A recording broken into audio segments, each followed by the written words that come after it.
अच्छा गुरमी, इनको अनुराग जी को दिखाइए। अनुराग जी ये बताइए कि देखिए आपका कोर इन्फ्लेशन भी नीचे आया है ना, और सीपीआई नीचे आया है, बॉन्ड यील्ड नीचे है, डॉलर इंडेक्स 101.87 तक आ गया है। थोड़ा सा कोर इन्फ्लेशन के अंदर सर्विस वाले में बढ़त है, ठीक है, मान लिया थोड़ा सा है। अब इससे ज़्यादा और क्या चाहिए आप लोगों को खुश होने के लिए? मैं देख रहा हूँ यूएस मार्केट में भी वही ठंडक है, निराशा का भाव है। अब क्या है, मतलब क्या फेड और मार्केट अलग डायरेक्शन में सोच रहे हैं क्या?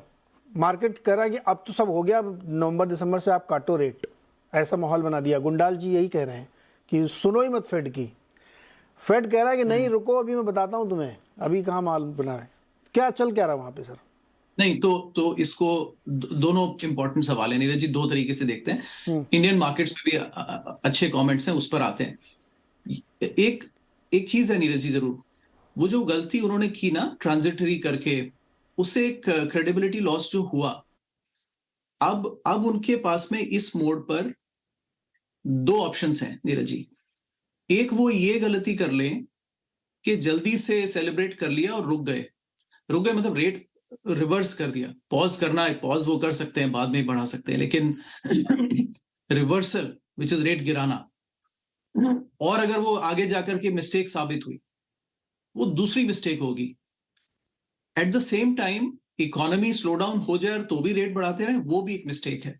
बट वो एक, अगर मुझे दो मिस्टेक्स में से पिक करना है तो I would rather pick the mistake के हम ओवर कॉशियस चले। तो जिसको कहते हैं कि I would rather build a bridge 100 feet too long rather than 10 feet too short. वो ब्रिज छोटा नहीं पड़ना चाहिए। तो आई थिंक वो क्लियरली कह चुके हैं कि देखिए वो ये गलती करने को तैयार हैं कि उन्होंने थोड़ा ओवरशूट कर दिया, लेकिन ये मिस्टेक नहीं कर सकते हैं कि वो पहले सेलिब्रेट कर गए और फिर से इन्फ्लेशन आ गया, क्योंकि फिर जो मार पड़ेगी वो बहुत खराब पड़ेगी। तो नीरज जी ये क्लियर है कि इस साल वो रेट कट्स नहीं, मेरा मानना है पर्सनली, देखिए इकोनॉमिस्ट तो कभी भी एक दूसरे से एग्री करते ही नहीं है।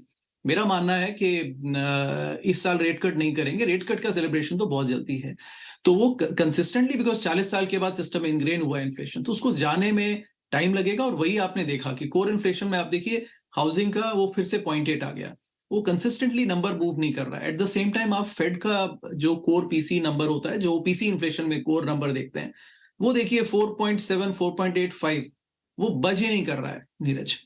तो ये दो फैक्टर हैं जो हमें ध्यान में रखने हैं for the US markets, right. तो हालांकि दैट सेड मार्केट ने ऑलरेडी 18-20% एसएनपी लेवल पे करेक्शन ले लिया था, राइट। तो इस बार आप फेड की तरफ हैं कि मार्केट की तरफ हैं? आप किस तरफ, आप फेड वाले की तरफ हैं क्या? मैं बिल्कुल फेड की तरफ हूं नीरज। मुझे इन्फ्लेशन बहुत ज्यादा एंट्रेंच दिखता है सिस्टम में। देखिए अनलाइक अदर पीपल, मैं तो अपनी शॉपिंग खुद करता हूं और मैं ऑब्जर्व करता हूं, और मुझे ये एक्सरसाइज पसंद है। ये इन्फ्लेशन बहुत डीपली एंट्रेंच्ड है और सारा वेज ड्रिवन इन्फ्लेशन है। वेज ड्रिवन इन्फ्लेशन ऐसे निकल नहीं रहा है, it is leading the overall inflation. Anurag ji, तो इसमें जानते क्या हो रहा है? अगर आप अक्टूबर लोज से देखें तो आपका एसएनपी भी 10% चल चुका है। तो इसलिए मैंने कहा कि आपका यूएस मार्केट ना अलग एक अपनी अलग कहानी बना के बैठा है और फेड एक अलग कहानी, तो दोनों के बीच में एकदम अपोजिट डायरेक्शन में सोच चल रही। तो कौन, मतलब जीतेगा कौन, ये किसकी चलेगी? तो अच्छा, तो ये बहुत अच्छा सेगवे है हमारा दोनों मार्केट्स को बैलेंस करने का। देखिए एक होता है अर्निंग्स ग्रोथ। आपका एसएनपी अर्निंग ग्रोथ अबाउट $220 का है, और उस अर्निंग ग्रोथ पे एस्टिमेट्स आते रहते हैं, वो हर क्वार्टर रिवाइज होते रहते हैं, और उस पर एक मल्टीपल अकॉर्ड करके मार्केट बढ़ता है। यूजुअल मल्टीपल जो यहाँ पे लगाते हैं अबाउट 17x का मल्टीपल होता है एसएनपी अर्निंग ग्रोथ पे। तो उससे एसएनपी आपको 3400 की रेंज से 3500 से 4200, सो 3500 टू 4100 4200 के बीच में ही वो रेंज कर रहा है। बेस्ड ऑन एवरी क्वार्टर जो रिजल्ट आते हैं, एनालिस्ट एस्टिमेट जैसे रिवाइज करते हैं, अभी भी हम वहीं पर खड़े हैं। तो कहीं ना कहीं वो रेंज बाउंड हो गया, बट वो रेंज स्टिल ओवर वैल्यूड नहीं है। मार्केट सिर्फ ये डिस्कशन कर रहा है कि देखिए रिसेशन, अगर डीप रिसेशन आता है तो 15x का मल्टीपल ठीक है, तो फिर एसएनपी फिर 3000 भी पहुंच सकता है।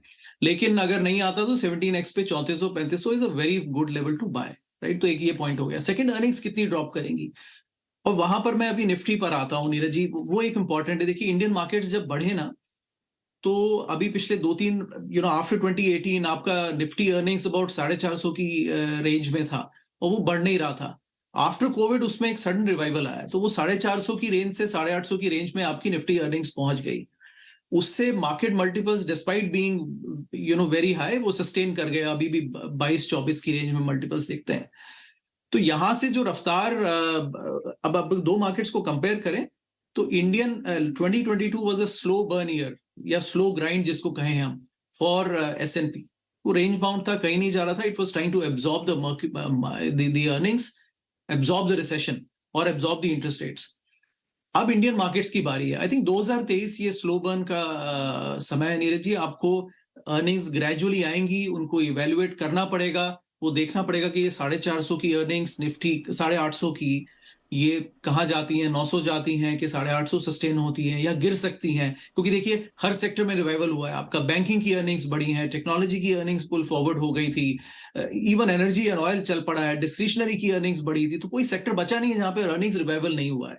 And that's why the earnings jump from 450 to 850। तो वहां पर नजर रखनी होगी नीरज। स्लो ग्राइंड का साल है। दलजीत ने कहा स्टॉक पिकर्स मार्केट है, ये ट्रेडर्स मार्केट है, बट इन्वेस्टर्स थोड़े निराश होंगे। तो it's very painful, I understand, but slow grind है। But at the same time थोड़ा पॉजिटिवली भी एंड करना चाहता हूं। देखिए इंडिया के बारे में एक फेमसली कहते हैं ना, India will never be hot और cold, it will be consistently warm. So हम वार्म जरूर रहेंगे, कंसिस्टेंटली हॉट होंगे, कोशिश करेंगे तो भी निराशा होगी, सोचेंगे बिल्कुल पेसिमिस्टिक होंगे, वो भी गलत होगा। समझना बड़ा मुश्किल है, मार्केट समझ में नहीं आता है, सीधे पैसे आते हैं ना। अबे जी कैसा लग रहा है आपको मार्केट? जी मुझे नीरज जी, आपने जो पहला सवाल पूछा कि भाई सब कुछ अच्छा हो रहा है, हाँ तो खुश ये क्यों मार्केट, नहीं? हाँ तो मार्केट क्यों नहीं चल रहा? हाँ। तो मैं ये कहूँगा अपने एक्सपीरियंस से कि अगर आप ऐसा सवाल पूछें और आपको जवाब ना मिले तो इसका एक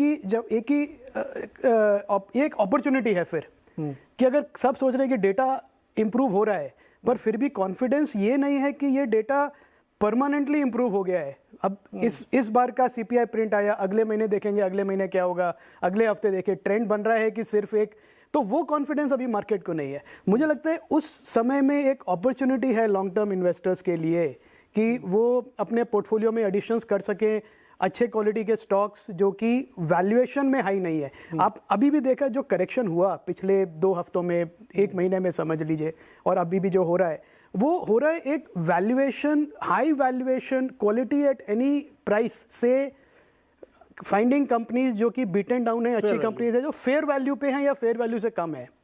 तो वो एक ट्रांजिशन मुझे लगता है इस पूरे साल चलेगा।